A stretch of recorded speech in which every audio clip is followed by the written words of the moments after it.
এই সুদীপ ব্যানার্জি আমাদের বহরমপুরের লোক, একে আমরা সবাই ছোট থেকে জানি সাইকেল চোর।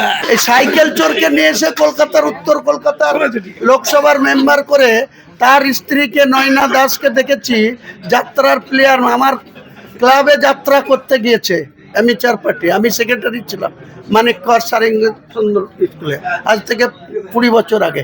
চুল্লু মদ খেয়ে ডায়াসে উঠতে পারছে না, চুল্লু মদ এত খেয়েছে।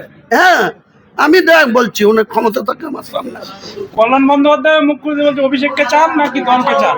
ও আবার মিটে গেছে, দেখেন বলছে আমার পুত্র সম। মুসলিমদেরকে শুধু ইউজ অ্যান্ড থ্রু করা হয়েছে। মুসলিমদেরকে মনে করেছিল যে এরা এদের, আমরা যাই বলি, আমরা লাত মারলেও এদের কোনো জায়গা নাই, এরা আমাদের কাছেই বাধ্য হয়ে থাকবে, বাধ্য ভোটার হয়ে আমাদেরকে ভোট দেবে। এবার সেটা এবারও দিয়েছে। 70% মুসলিম, এই যে 2,60,00,000 ভোট পেয়েছে। বিজেপি ক্ষমতায় এসছে, তাদের প্রাপ্ত ভোট 2,93,00,000, আর এরা ক্ষমতাচ্যুত হয়েছে, এরা কিন্তু 2,60,00,000 ভোট পেয়েছে। তার মধ্যে 1,60,00,000 মুসলিমদের ভোট। মুসলিমরা এবারও ভোট দিয়েছিল, কিন্তু আসলে যাদের তোষণ করেছে, ওই যে এতে দীঘাতে জগন্নাথ মন্দিরটা এখন ধাম ছিল আবার মন্দির হয়েছে, এটারই হওয়া ছিল। পাশাপাশি এই যে দুর্গায়নের শিলান্যাস হয়েছে, হ্যাঁ, তারপরে মহাকাল, তার কি অবস্থা হবে আগামী। মাঝে মাঝে মনে হয় মমতা বন্দ্যোপাধ্যায়ের সঙ্গে যে ধরনের আচরণ তার দলের সৈনিকরা, ঘনিষ্ঠরা করছে, তার জন্য তিনাকে কিছুটা মানে মানসিক শান্তি দেওয়ার জন্য এটা বলেছে। এই দিনে এর জন্য খেসারত দিতে হবে।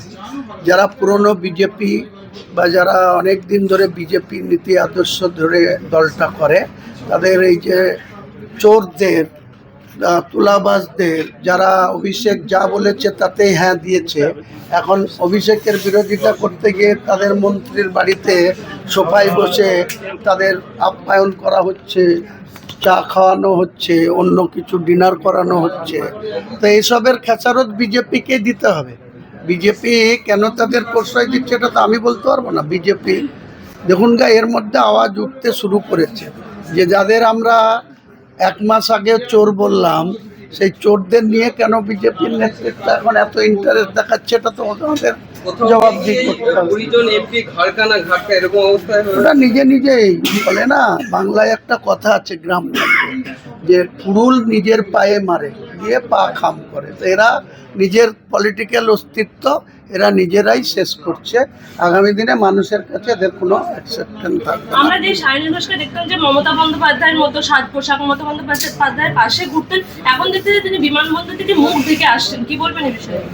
একটা চোখ লজ্জা বলে তো কিছু আছে। এর আগে অনেক গান গেয়েছে, সেসব গান গেয়েছে, নেচেছে। ওই মানুষ ভূঁইয়ার মতো লোক বলেছে সাউনি লাগাও। তা আজকে তাদের তো মানুষের কাছে সোজা হয়ে দাঁড়িয়ে কথা বলতে গেলে তো একটু লজ্জাবোধ হচ্ছে, তাই মুখ ফুক ঢেকে বুরখা ফুরখা এরপরে পড়বে, দিল্লিতে যাবে, নামবে। কি বলবেন, সাংসদরা মমতা বন্দ্যোপাধ্যায়ের সাথে বিশ্বাসঘাতকতা করলো? নিশ্চয়, শুধু মমতা ব্যানার্জির সঙ্গে না, 2024-এ বিজেপির বিরুদ্ধে যারা মমতা ব্যানার্জিকে দেখে প্রতীকে, জোড়া ফুল প্রতীকে ভোট দিয়ে নির্বাচিত করেছিল, তারা বাংলার প্রত্যেকটা ভোটারের সাথেও বিশ্বাসঘাতকতা করেছে। এর জবাব এরা নিশ্চয়ই পাবে।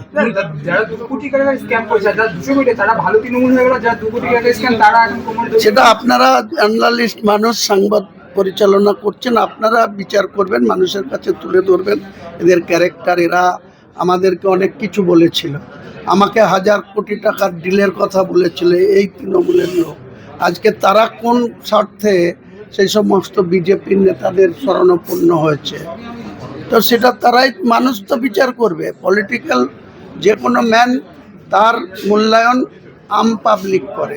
ভোটের যখন আসে তখন ভোটের ময়দানে ভোটের বোতাম টিপা বা ছাপ মারার টাইমে মানুষ ঠিক বিচার করে দেয়। 60 জন এমএলএ বা 20 জন সাংসদ চলে গেল, তাহলে কি? আমি কিন্তু 6 মাস আগে বলেছিলাম, 2025 সালের ডিসেম্বর মাসে আমি বলেছিলাম যে তৃণমূল দল আর ক্ষমতায় আসতে পারবে না 2026-এ, এবং ক্ষমতাচ্যুত হওয়ার পর দেখবেন 6 মাসও টাইম লাগবে না, তৃণমূলটা তাসের ঘরের মতো ভেঙে পড়বে। আমার কথা মিলেছে, 1 মাসের মধ্যেই তৃণমূল ভেঙে যাওয়া থেকে আমজনতা উন্নয়ন পার্টির কিছু একটা জায়গা বেশি তৈরি হলো। নিশ্চয়ই মানুষের কাছে গ্রহণযোগ্যতা বাড়বে। মানুষ কি করবে? 140 বছরের দল জাতীয় কংগ্রেস, তারা 50 বছর আগে ক্ষমতাচ্যুত হয়েছে 1977 সালে। আজ পর্যন্ত তারা কোনোদিন, আপনি রাজস্থানে যান, আপনি তামিলনাড়ুয় যান, আপনি ইউপিতে যান, সেখানে দেখবেন 10 বছর 15 বছর অন্তর ক্ষমতা চেঞ্জ হয়।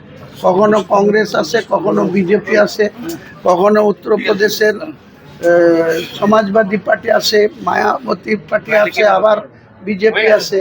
কিন্তু পশ্চিমবাংলায় টানা 50 বছর কংগ্রেসের অস্তিত্ব সংকটে ভুগছে। দিন দিন ক্ষয়িষ্ণু হচ্ছে তাদের রাজনৈতিক শক্তি। এবারে ভোট পেয়েছে 294টা আসনে লড়ে 2.79%।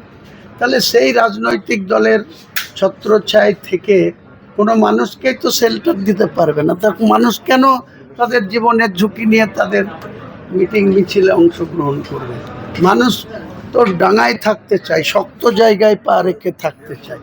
আপনাকে আগেই বললাম যে কোনো ডুবন্ত জাহাজে কোনো নাবিক বাঁচতেও পারে না, চাপতেও চায় না। মমতা ব্যানার্জির এমএলএ এমপিরা যাচ্ছে এনডিএ সমর্থন করছে, আর মমতা ব্যানার্জি যাচ্ছে কংগ্রেসে, কি বলবেন? কংগ্রেসে মমতা ব্যানার্জি, কংগ্রেসটা ভেঙেই তো মমতা ব্যানার্জির তৃণমূল জন্ম হয়েছিল। তখন কংগ্রেসের বিরুদ্ধে অনেক অ্যালিগেশন করেছিল। তারপরে 98 সালের 1 জানুয়ারির পর 2001 সালে আবার সেই কংগ্রেসের সঙ্গে হাত মিলিয়েছিল। তো উনি কখন কি বলেন উনি ঠিক করবেন। এখন ওনার ভাইপো বাঁচাবেন না দল বাঁচাবেন, সেটা তো ওনাকে ডিসিশন নিতে হবে। মানুষ তো বিজেপির হাতে বাঁচতে তৃণমূলকে ভোট দিয়েছিল। মমতা ব্যানার্জি বলেছিল যদি বিজেপির হাতে বাঁচতে আমাকে ভোট দিন, এখন তো তাদেরকেই ধরে রাখতে পারছেন। হ্যাঁ, মমতা ব্যানার্জি তো আমাদেরকে বলেছে যে তুমি এটা করো না, তুমি ভোট কেটো না, বিজেপি ক্ষমতায় চলে আসলে তোমাদেরও অসুবিধা হবে, আমারও অসুবিধা হবে। তা বললাম, আপনি এত মন্দির করছেন, এত কার্নিভাল করছেন, এত হিন্দু তোষণ করছেন, এত 1,10,000 করে দুর্গাপুজোয় অনুদান দিচ্ছেন, তা আপনাকে হিন্দুরা কেন ভোট দেবে না? শুধু আপনি মুসলিমদের ভোট নিয়ে বিজেপি রক্ষা করবে কেন? মুসলিমরা স্বাধীনভাবে তাদের পছন্দ মতো প্রার্থীকে ভোট দিক, আর আপনি আপনার যে হিন্দু তোষণ করছেন তাদের ভোটটা নিয়ে আপনি বিজেপিকে রুখুন। কিন্তু এবার তো হিন্দুরাই তো মমতা ব্যানার্জিকে এই রাস্তায় বসিয়ে দিল। আপনি 1,000 কোটি টাকা নিয়েছেন বিজেপির কাছ থেকে মুসলিম ভোট কাটার জন্য। মমতা ব্যানার্জির 20 জন। আরে ভাই, আমার কাছে যদি 1000 দূরে থাক 50 কোটি থাকতো, তা আমি 2 লাই 50টা এমএলএ জিতাতাম। মমতা ব্যানার্জি তাহলে কত কোটি টাকা নিয়েছেন যে এমএলএ এমপি গুলোকে বিজেপিতে পাঠিয়ে দেওয়ার জন্য? মমতা ব্যানার্জি কোথায় নেবে? মমতা ব্যানার্জিকে তো এরা মানছে না। এখন মমতা ব্যানার্জিকে উপদেষ্টা হওয়ার সাজেশন দিচ্ছে। দেখছেন না? হ্যাঁ, তৃণমূলের সঙ্গে বহুদিন আপনি ঘর করেছেন, তৃণমূল তাদের ঘরের মতো ভেঙে পড়েছে। কারণটা কোন জায়গায়? কোন জায়গায়? কারণ একটাই, নিজের যদি বুদ্ধি লোপ হয় বা নিজের যদি অন্ধ ধৃতরাষ্ট্রের মতো কোনো কার্যকলাপে যুক্ত হয়, যে পার্টিটাও নিজে করেছে সেই পার্টির রাজ যদি নিজের হাতে রাখতো, তাহলে আরে আমাদের মতো লোক, আমাদের 43 বছরের পলিটিক্যাল কেরিয়ার, আমাদেরকে একটা 22 বছর 24 বছরের ইউপির ছেলে, ছত্তিশগড়ের ছেলে মেয়ে, সে এসে আমাকে সাজেশন দিচ্ছে যে বুথে 200 ভোট ডেফিসিট, সেখানে বলছে আপনার রিপোর্ট করে দেবো 400 লিড হবে, তাহলে আপনি টিকিট পেয়ে যাবেন। তো এই ধরনের পলিটিক্যাল যারা ইউজ করে, তাদের এটা হওয়ারই ছিল, হয়েছে। যারা দল ভেঙে যাচ্ছে তারা বলছে আইপ্যাক আর অভিষেকের মূল দায়িত্ব ওরা সর্বনাশ করেছে। এই গর্ধবরা সেদিন কেন কথা বলেনি? এই মূর্খরা সেদিন কেন মুখ খুলেনি? সেদিন কেন কথা বলেনি? আজকে ওনাদের মুখ খুলছে। সেদিন কারো সাহস হয়েছে কোনোদিন বলার যে এটা মানব না? ওই ঘন্টার পর ঘন্টা কামাকিস্তিতে গিয়ে বসে থেকেছে, তারপরে দেখা করেনি, কোনো রেসপন্স করেনি, তখন মুখ খুলেছে। আমরা মুখ খুলেছি গত কয়েক বছরে। আমাদের ভালো করে সাংবাদিকদের দেখুন, বা আমরা যে কোনো জায়গায় আমরা মুখ খুলেছি। আমি নিজে মুখ খুলেছি, তারা কোনোদিন মুখ খুলেছে? আজকে অনেক বড় বড় সাজেশন দিচ্ছে। সব থেকে সুবিধা কে ভোগ করেছে? সুদীপ ব্যানার্জি।